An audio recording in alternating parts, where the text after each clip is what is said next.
I'm going to introduce Judge Steve Leifman, who is a dear friend of USF's. I just want to mention, when I think about Judge Leifman, I think more about a friend than I do a colleague a lot of times because we've known each other so long.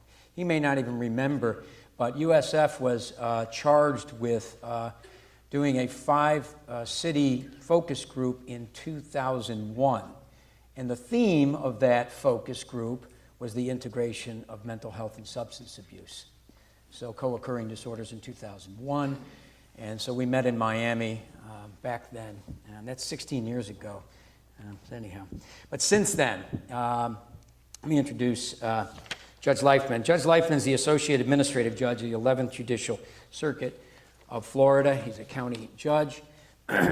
But way beyond that, he chaired the Florida Supreme Court's Task Force on Substance Abuse and Mental Health, which led to a report about the transformation of the mental health system in Florida.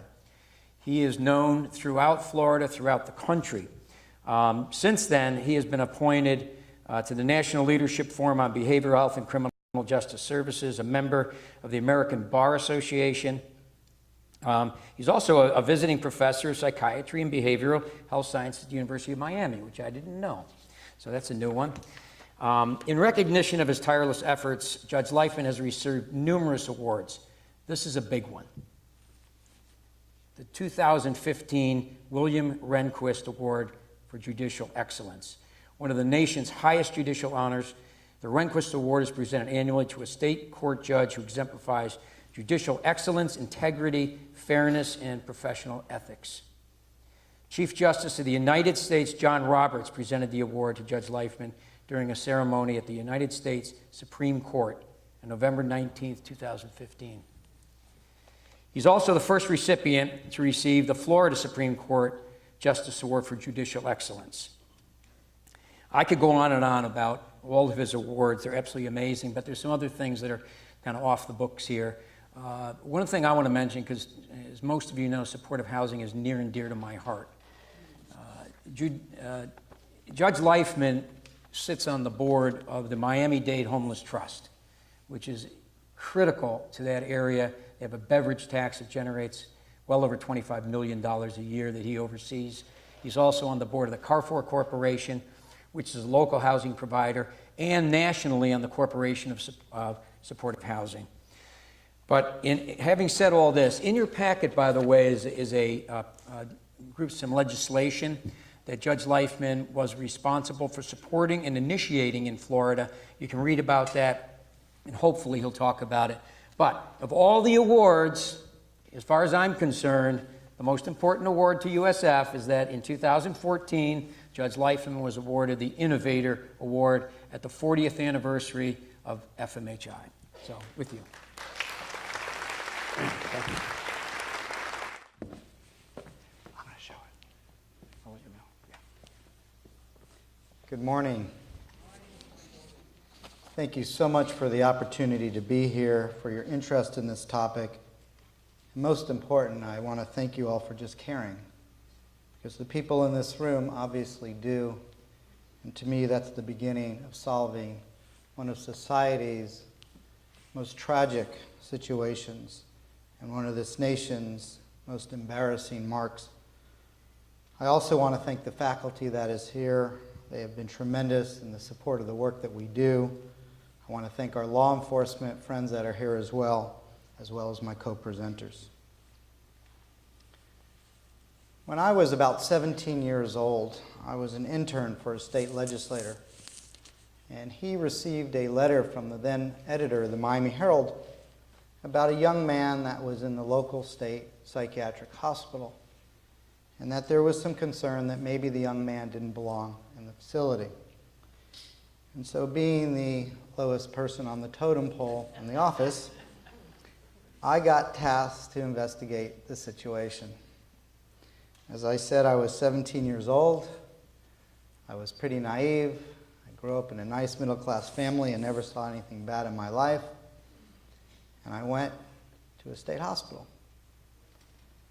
Now, you have to understand that my age corresponds to the deinstitutionalization movement, because after I tell you what I saw at my young age of 17, you'll understand why we needed to close these hospitals.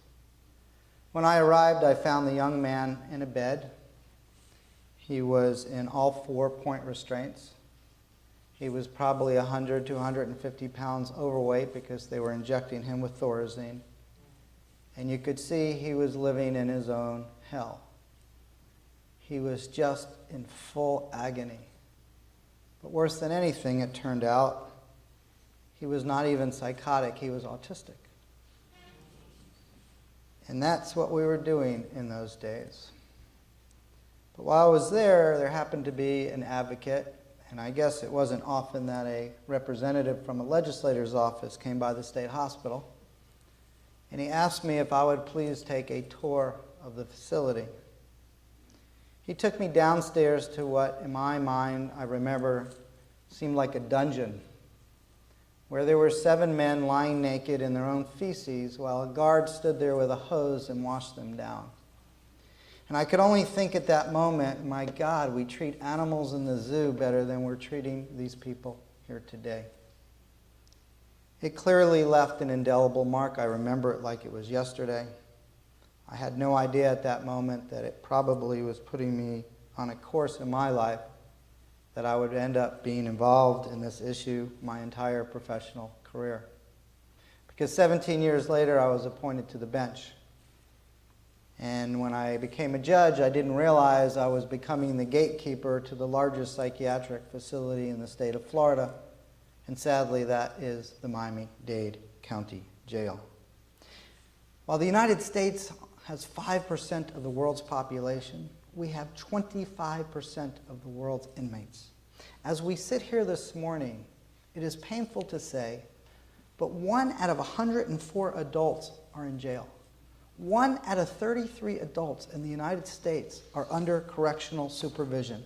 Since 1980, the number of people going to jail has tripled and their sentences have increased by 166%. And as you drill deeper, what you find is much of this is due to untreated mental illnesses and untreated substance use disorders. In fact, people with mental illnesses in the United States are 9 times more likely to be incarcerated than hospitalized. They're 18 times more likely to find a bed in jail than at any state hospital. Annually, we have over 2 million incidents of arrest involving people with serious mental illnesses, and on any given day, we have about 360,000 people with serious mental illnesses in jails and prisons, and another 760,000 under correctional supervision. 40% of all people with a serious mental illness at some point in their life will come into contact with the criminal justice system. This is a shameful American tragedy, and it's one that we must and can reverse. Our counties are now spending over $80 billion, that's with a B, $billion a year in correctional costs. It has gotten so bad that counties are now having to decide, do I build a new jail or do I build a new school? Do I build a new jail or I build a new hospital? Do I pave a road and put a sewer system in, or do I build a new jail? I was out in Arizona recently, and in Flagstaff, 50% of the county's budget is now spent on correctional cost. There is clearly something terribly wrong with a society that is willing to spend more money to incarcerate its citizens than to treat them. I want to show a short video that was produced by my local CBS 4 affiliate that does a tremendous job highlighting the horror of this situation. Now, live, this is CBS 4 News at 11. Life here is dirty, deplorable, dangerous. Tonight, CBS 4 takes you to a place cameras are rarely allowed to reveal what's happening in our downtown jail to the inmates on the forgotten floor. The people who spend their days and nights in these jail cells all suffer from mental illness. They're accused criminals, not guilty in the eyes of the law, but forced to live in conditions you cannot imagine.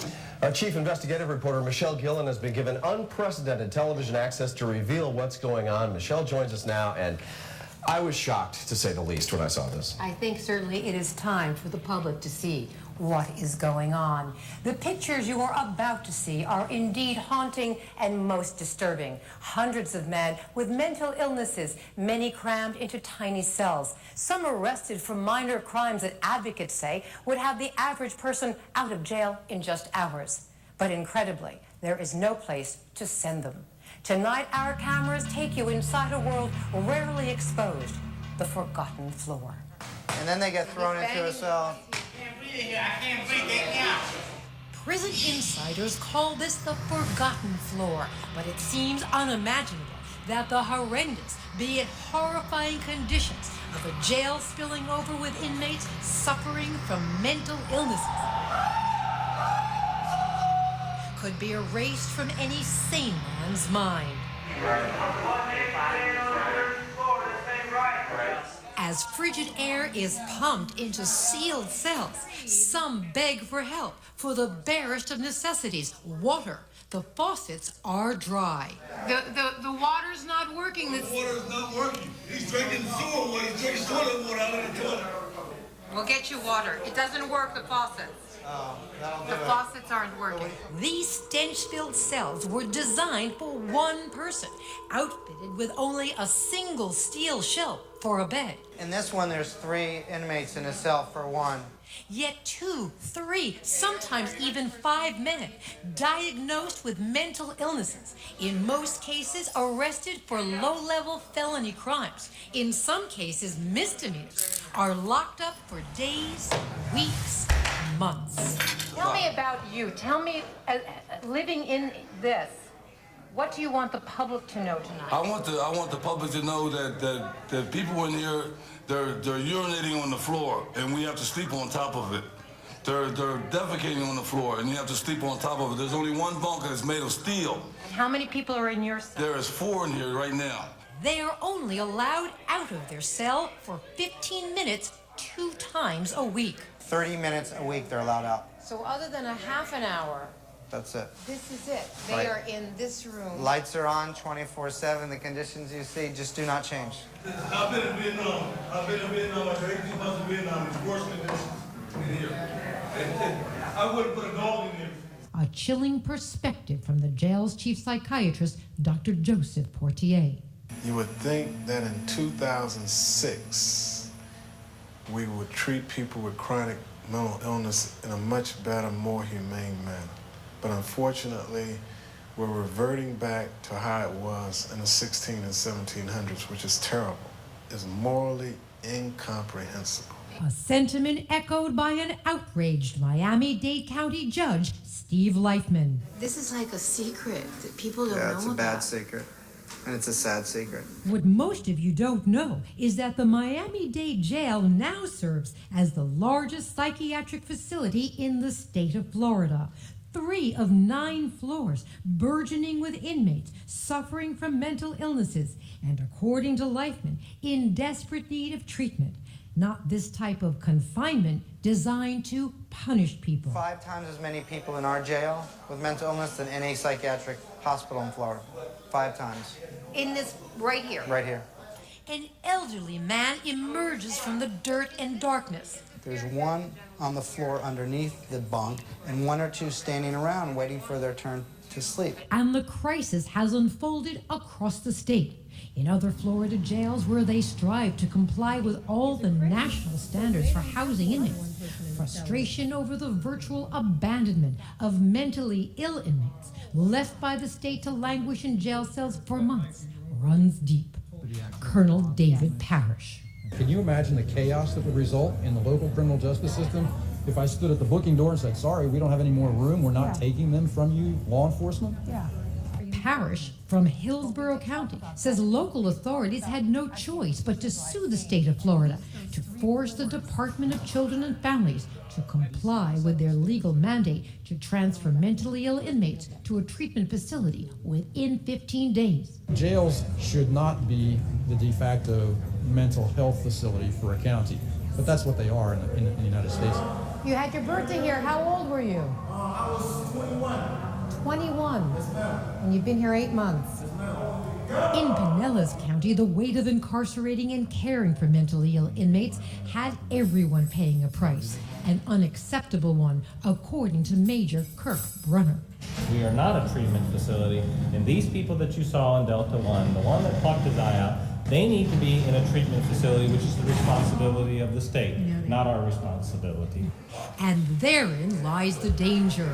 William Weaver Sr. was caring for his 40-year-old son Bill at home, a son he says suffered from schizophrenia but functioned well for decades until his medicine was changed.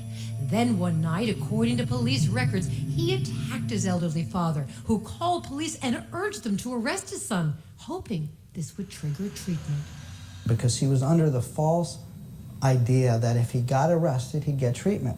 Bill ended up locked up in a cell on floor 9 of the Miami-Dade Pretrial Detention Center for several months. According to authorities, Bill jumped from this top bunk bed, cracking his skull and breaking his neck. He's now a quadriplegic who needs hospitalization to stay alive. We met up with his father, who had just left his hospital bed. Do you think anything has come from what the incident of what your son went through? Nothing. Nothing's changed. Do I think something could change? I don't know. I don't know. It's time. It's time. Something changed. But I don't know if it ever will. Pretty sobering look at the state of our mental health system. Tragically, the young man in the video passed away about a year or so ago, and even equally tragic, his father passed away shortly thereafter, probably from a broken heart. But things do change.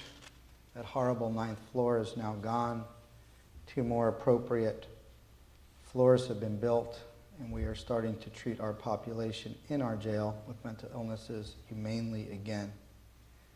As Dr. Larigio pointed out, we got here from the perfect storm. The war on drugs, the war on crime, the war on housing, sentencing guidelines, and massive cuts to mental health spending and substance abuse treatment. It's the one area in the United States we have lost ground on and have gone backwards. And with all the wonderful advances our society has made over the past 200 years, it's the one area we have lost ground, and we have failed those with mental illnesses miserably. And the consequences have been clear. We've seen homelessness increase, we've seen police injuries increase, we've seen police shootings of people with mental illnesses increase, we've wasted critical tax dollars, and the reality is we have made mental illness a crime in this country. In fact, in our own great state of Florida, our police actually initiate more involuntary hospitalization exams under the Baker Act than the total number of arrests that they make for robbery, burglary, and grand theft auto combined. I've been doing this a little bit more than 17 years, and I have come to a very simple conclusion. That if we treated people with primary health disorders the way we treated people with mental illnesses, not only would there be this plethora of civil lawsuits, there would be indictments for gross negligence. You know, there's this great commercial, I don't know if any of you have seen it, it's by Cancer Centers of America. It's a beautiful ad.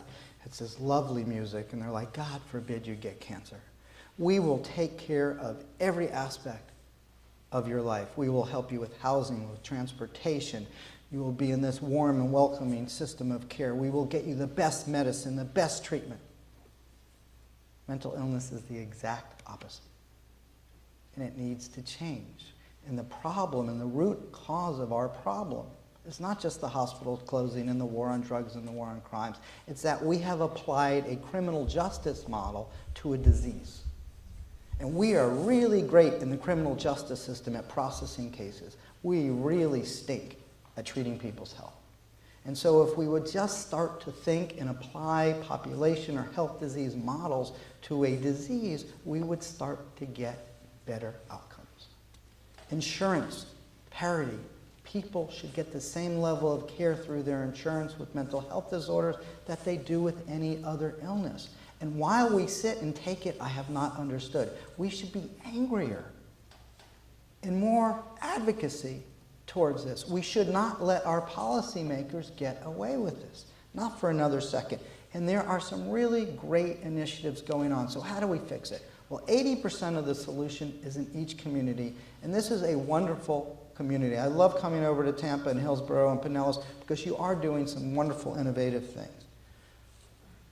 We started in Miami-Dade many years ago because the reality is not one person can fix this. Not one person, not one institution, not one party created this problem, and not one of these is going to fix it. It truly takes this wonderful collaboration. So we knew for many years in our community that we had a lot of problems dealing with this issue.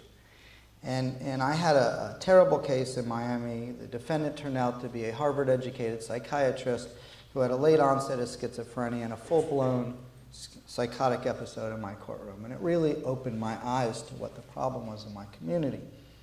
And I will tell you, it's really good to be judge. Because when I invite people to a meeting, they come even if they don't want to be there. And I can tell you this is absolutely true because when I was the acting chief of the county court for the public defender's office, I told you that my age corresponds to deinstitutionalization. But after 1 year of being the chief of the division, I noticed we had this major increase in the number of clients with serious mental illnesses. And as it turned out, they had closed that horrible hospital that I had been to 17, 18 years earlier.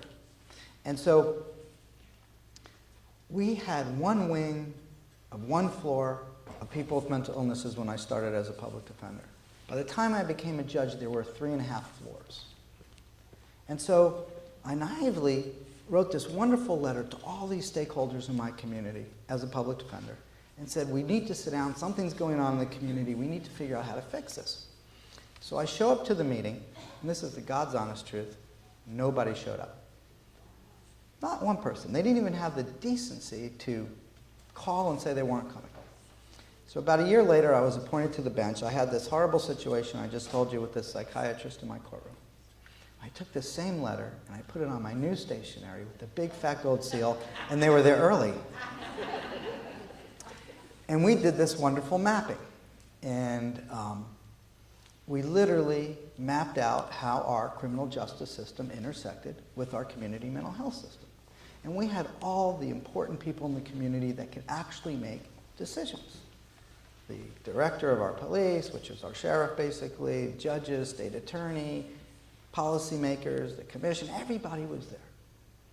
And at the end of the mapping, we looked around at each other and said, who's more sick?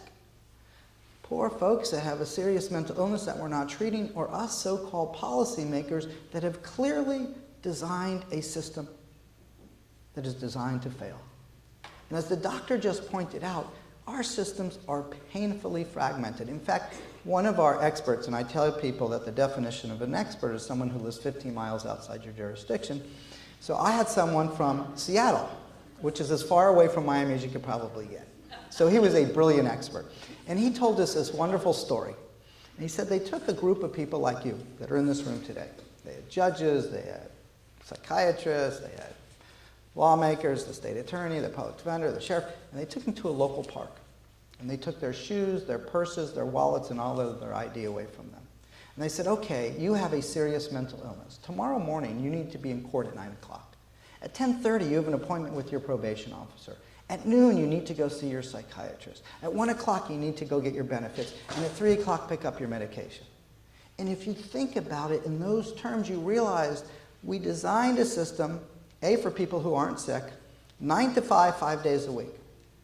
And then, where the real gall of the story is, we then punish them when they don't behave the way we expect them to behave, when we never give them the services that they need for recovery. Because the reality is, recovery rates for people with mental illnesses are better than people with heart disease and diabetes. People with mental illnesses are no more dangerous than the general population. In fact, on medication, they're much less dangerous than the general population. So maybe we should do like fluoride and just put it in the water and we'd all be happier, especially these days. So we're not thinking about it right. We need to change the structural system. It wasn't about putting a mental health court in.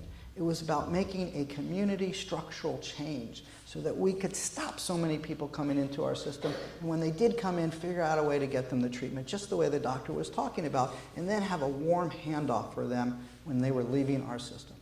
So we looked around the country, And we realized first we need to do a two-part approach. And if I were to do this again, it would be a three-part approach. And so someone please ask me about that in the question and answer. I'm giving you a free question. So the two-part approach that we took was, one, we looked around the country and we realized that the best police program out there was the Memphis Crisis Intervention Team program, 40-hour training for law enforcement. I saw my law enforcement friends here earlier. Thank you for what you do. You are the true heroes in our community.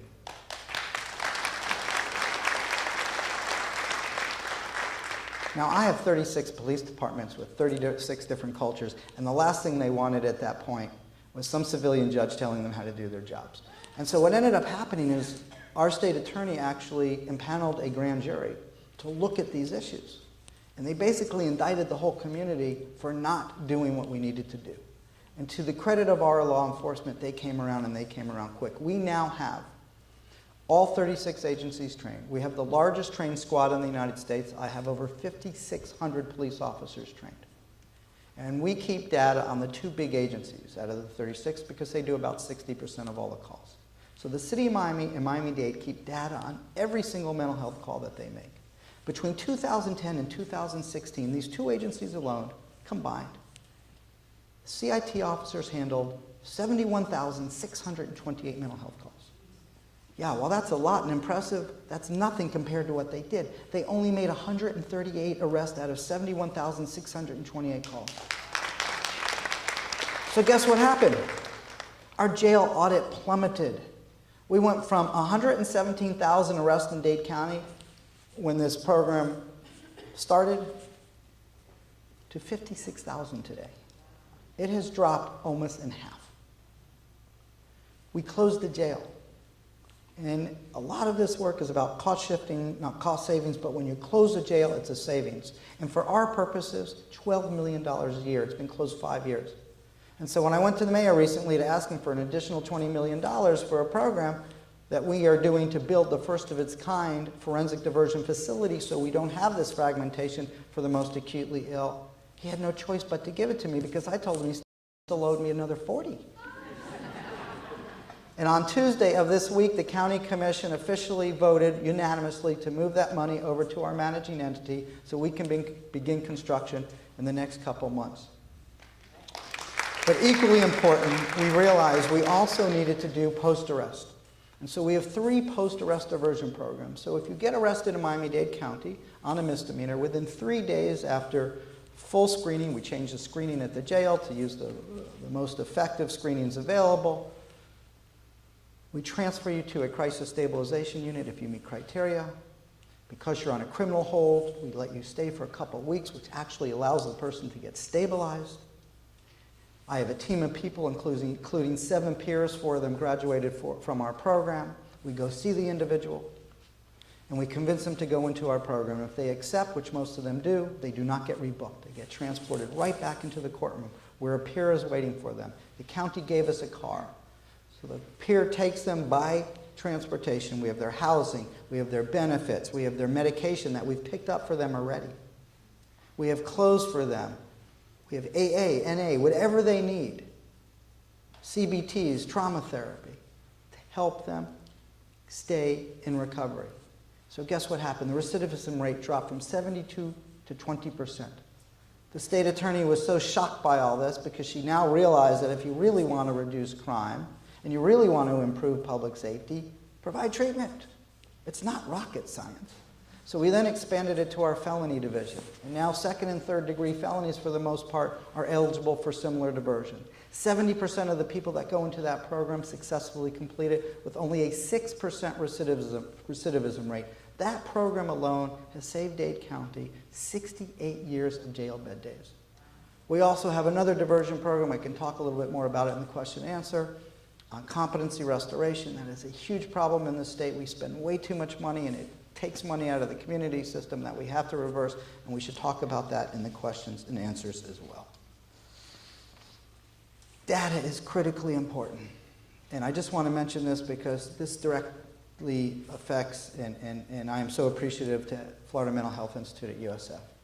So when we started this project, we knew that we couldn't help or need necessarily to help everybody. We really needed to focus on the people that were utilizing both criminal justice and mental health services the most. You are one of the only institutions in the United States that have these blended data sets, this most sophisticated system, where you can tell a community who these highest utilizers are. So we sent you thousands of names of people that had been arrested over a 5-year period that we knew that had some indication of a serious mental illness. I wait. I finally get this letter back, not even an email. I'm like, wow, it's a very thin envelope. I open it up, there's one piece of paper. And on this one piece of paper are the names of 97 names. Primarily men, primarily diagnosed with schizophrenia type disorder, primarily homeless, and primarily co-occurring. Who over a 5-year period, these 97 people were arrested 2,200 times. They spent 27,000 days in the Dade County Jail, 13,000 days at a crisis unit, emergency room, or psychiatric facility, cost taxpayers $13.7 million, and we got nothing for it. We would have been better off sending them to Harvard.